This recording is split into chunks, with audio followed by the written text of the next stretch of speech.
মিঠিঝোড়া ধারাবাহিকে নায়ক হিসেবে অভিনয় পথ চলা শুরু করলেও পরবর্তীতে অভিনেতা সপ্তর্ষি রায়কে দেখা গিয়েছিল পার্শ্ব চরিত্রে।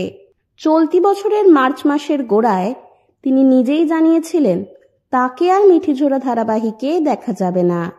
মার্চ মাসেই মিঠিঝোড়া ধারাবাহিকে নিজের চরিত্র শৌর্যের বেশ কিছু মুহূর্তের ছবি কোলাজ করে ইনস্টাগ্রামে পোস্ট করেন সপ্তর্ষি।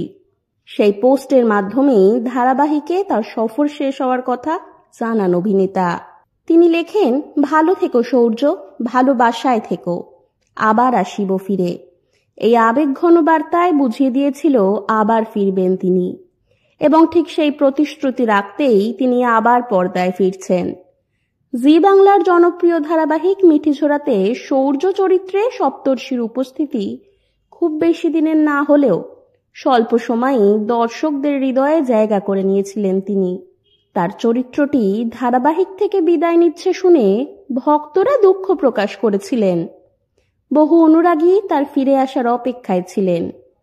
এবার সেই অপেক্ষার অবসান ঘটতে চলেছে। তবে এবারের ফেরা একেবারেই অন্যরকম। পার্শ্ব চরিত্র নয়, এবার পূর্ণাঙ্গ নায়ক হিসেবেই ছোট পর্দায় প্রত্যাবর্তন করতে চলেছেন সপ্তর্ষি রায়। সূত্রের খবর, জি বাংলায় আসতে চলেছে নতুন একটি মেগা ধারাবাহিক, যার কাহিনী আবর্তিত হবে এক মা ও তার দুই পুত্রকে কেন্দ্র করে। এখানেই নায়কের চরিত্রে অভিনয় করতে দেখা যাবে সপ্তর্ষিকে। এই নতুন ধারাবাহিকটি প্রযোজনা করছেন অ্যাক্রোপলিস এন্টারটেনমেন্ট।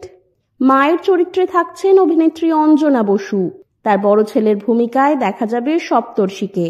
ছোট ছেলের চরিত্রে অভিনয় করতে দেখা যাবে অভিনেতা আর্য দাশগুপ্তকে।